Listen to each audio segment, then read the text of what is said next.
We did not bring Jamie out for this shoot because all we needed was her hand, so I got to be Jamie Lee Curtis. Right, so this is Key in LA, this is Michelle in Paris, and then that's Daniel wearing just one arm of Deirdre's outfit. Yeah. Should we get started? Or? Sorry. I'm Daniel Kwan. I'm Daniel Scheinert. Who are you? Oh, I'm Michelle Yeoh. Welcome. This is Notes on a Scene, and we're going to talk about a scene from our movie. Everything Everywhere, All at Once. All at once. I love you. Jumping pad failure. Evelyn, wait, no. Today we're going to watch a little bit of the scene where Michelle is fighting with Jamie Lee Curtis's character, Deirdre. We picked it because it's one of the first times the audience starts getting ripped between different storylines, so we could talk a little bit about the tonal mishmash of the movie. You'll see. I like to call these the training wheels that get you ready for the rest of the movie. It basically teaches you how to watch this film.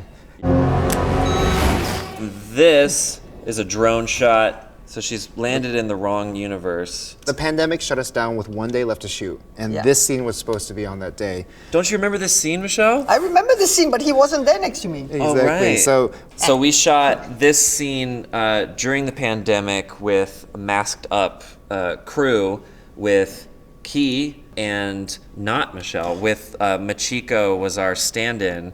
And then later we shot Michelle on green screen in Paris. And by we, I mean a Parisian crew. Yes, we were on and we were on Zoom. It was like a Zoom call from hell. It was iPhone. Every technical difficulty, and it was like 3 a.m. It was freezing cold in our little studio. It was hilarious, and it's a miracle glad that you found it funny. We wanted to lean into the genre trope, so you can even see here right now. There's no letterboxing. This is a 1:8:5 framing, which is like usually what you would use for a drama or a rom-com or something like that. And then later on, you'll see we go down to 2:3:7. We go to anamorphic, and we actually shot with anamorphic lenses. So it's the color, it's the lenses we used, everything about it. The performances, the music. The music is like very dissonant. You'll find it kind of switching. And then there's like a thematic point to it too, to juxtapose physical pain, you're getting beat up, with this discussion about divorce, and have like all these double entendres of sorts of him being like, I'm not trying to hurt you, and then you cut to someone really trying to hurt you.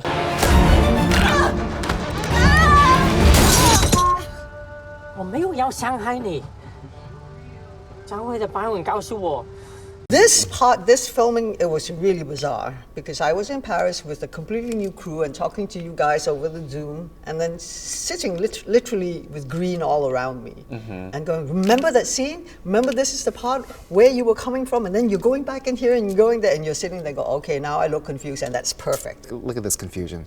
This is That's her actually being like, what the fuck's happening? It's like, why am I in this movie? Yeah. This doesn't make any sense. Think about it. Through the emergency, you always get pulled away. We don't have to spend long here, but I'm just proud that this is Deirdre's hand back here about to grab her and pull her into another universe. But it looks a little bit like this hand. What the heck? What happened? Look, there's the brace. There's the brace. Look at it. And I was hiding with a monitor. Yeah. To see where it fitted. Yeah, being like, okay, and I grab imaginary lady. Yeah.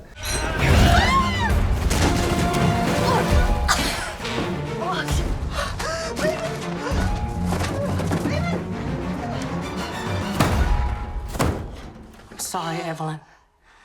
I need to go. What? I need to find the right Evelyn.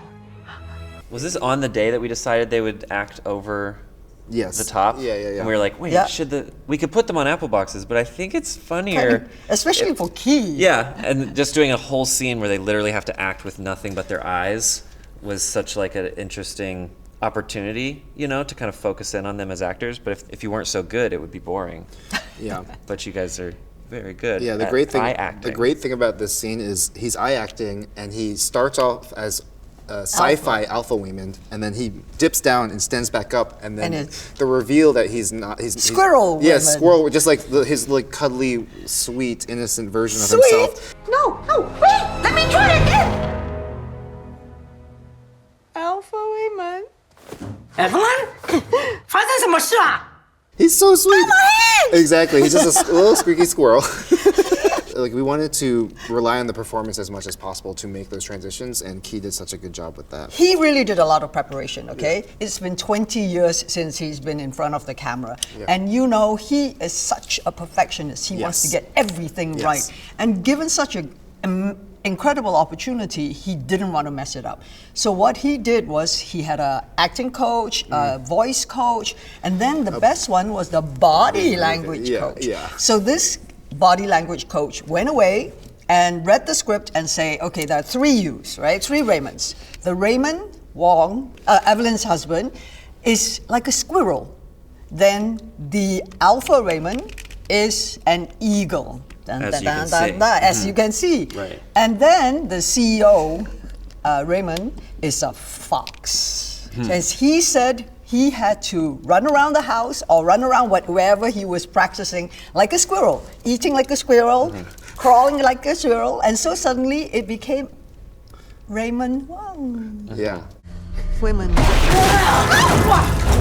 The little doors swing open. It's such a simple trick. It's you know, it's It's just, not a trick. It's a It's master. hey, yo. Oh, okay. So We had a styrofoam door built that looked the same as the real door. Crazy We Deirdre could rip it off. miscommunicated with our team. Originally, the door was supposed to open towards camera, and or no, away from camera. Like she pulls it open. yeah, because we wanted to actually match the way that the car door opened. you But know. it turns out the hinges were on this side of the door. So you couldn't pull the door open the way we wanted. Like you can see there's the little nubbin right there that the door goes into. But then on the fly, we came up with a plan for how to just yank it sideways and the audience wouldn't notice. So we have art department people yanking the door from off camera. And I think we have up here a piece of wood with styrofoam and debris so that this stuff would fall down. And usually it's just a person over here holding it up Yeah. and just kind of shaking it, and they're very happy about it because it's Yeah. a very fun job. It's a fun job. This person over here is happy, probably, or they're sad because they got the door, not the fun Exactly, stuff. because they're thinking, I get to drop shit all over All over Jamie. Jamie! and that's the dream job. But it's one of our favorite things to do is practical effects like this, all in camera. Something so silly like a bunch of styrofoam can feel scary, you know? Our trick is it happens so fast that you can't process it. I think our movies are all about getting past logic and processing and critical thinking and just being like, I want to give you something that is beyond that. And so this obviously isn't there yet. You know, the rest of the movie gets there, but for this moment, it's just like a fun trick. We pull the door in one shot, we rip off a door in another shot, we cut it fast enough, and it feels good. Yeah, it's jarring and fun, and Yeah. it's kind of what. Who was looking at the door? Everybody was looking at Jamie, for I know, God's I know. sake. Look at this. This is Look a at real that staple in her stapled- head. No, it's not a staple. Movie magic. Also, this little details like this necklace was all with her glasses. glasses. That's all Jamie. Jamie's just like, I think I should be wearing a wrist brace with a watch over it. I think I should be, you know, it's like every little detail. She was like, I want to know who this woman is. I want to live in her life. And so she just came every day. She'd come with a new idea, like, oh, I should have a little rubber thing on my thumb. It's, yeah, it's amazing. And her face. Yeah, she was scary. Oh God. I love you!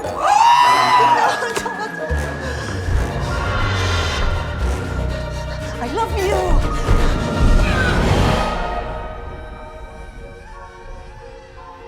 This is another example of us, when in doubt, trying to do things as practically as possible. One thing that's great about this is I always imagined doing a shot from a wide, like, perspective of a staircase and having the person jump down in a kind of like a very Matrix Dojo kind of reference, but it's impossible to get that. We'd have to literally build a set that was like 2 stories tall and like be able to get this Be able perspective. to remove the wall. Yeah, you basically we had to remove the wall. This is a real building But that we're playing with. instead, so at first we're like, can we build a staircase? Like, where can we build it? And instead we like found this building and we're like, oh, we get to see everything and we don't have to build it. Let's just do it here. Behind camera is just a big room with a door entering the building. So this was kind of like a entrance to the building. So it gave us an opportunity, which a lot of times we try to location scout with soft eyes, you know, and be willing to rewrite the script if we walk into a room that changes things for the better. So Jamie, there's one wide shot of her dead on and one close up. Though that's actually Jamie jumping. For this Yeah. one, this was pretty complicated because she actually goes To run. from one side of the banister, stepping, and then jumps on the other side. You see her foot's actually on the other side, which was actually kind of a complicated maneuver. So her amazing stunt double Did that. did that. So that's one pass. Then we This do is the stunt team. yeah. And they're off camera with a bunch of ropes and things running the shot. And then obviously in post we our amazing Remove VFX all of team them. just remove it. It's really really a simple, elegant thing. And I think for this shot, we also had lighting instruments down here. Yeah, as you can see, she has this really nice key here, key light here, and this light would never actually hit that. So we added some lights here. Boop boop boop. Larkin loves this trick. And we just knew, oh, it's already a visual effects shot. We'll remove those lights. And then so that was pass one, and then the second pass. Our lovely actors here, they just kind of had to pretend something was going to hit them. Really, all we're doing is playing like cut and paste. It's like a collage. We also had our SFX team down here Oh, with the fan. with a and stuff. fan Right. blasting as much wind as possible at her so that her hair and clothes would get this awesome ripple effect. Right. And then the last pass is the clean plate, which is no lights, no actors, just so that we can, do the removal of these things. And it's very fun to be able to combine old school techniques, like a lot of Hong Kong cinema is about the wires, except for Yeah, back then, so- the wires were so thin that you couldn't see on camera, but also a Also little so dangerous. thin, Yeah, they could break. yeah, exactly. Easy to snap. And so We now had thick, strong wires. Yeah, cables. Exactly, but now because we know After Effects and it's so readily available, we know we can It's make this as easy. safe as possible and we can clean this up really easily. It was That- great that Jamie did it. oh yeah, and Yeah. the fact that Jamie actually jumped, like you'll see a shot of her fully coming down the stairways, and it's wonderful. Yeah, she was like, please let me get up in the wires. Yeah. It was a bucket list thing of hers. We love genre mashups and we love sci-fi movies. We love things like The Matrix. We grew up on kung fu films, and this film kind of became a way for us to do all of that at the same time. I'm very proud of what we did. Somehow it all works. Somehow it mashes together, and it's a beautiful stew. It's a cosmic gumbo.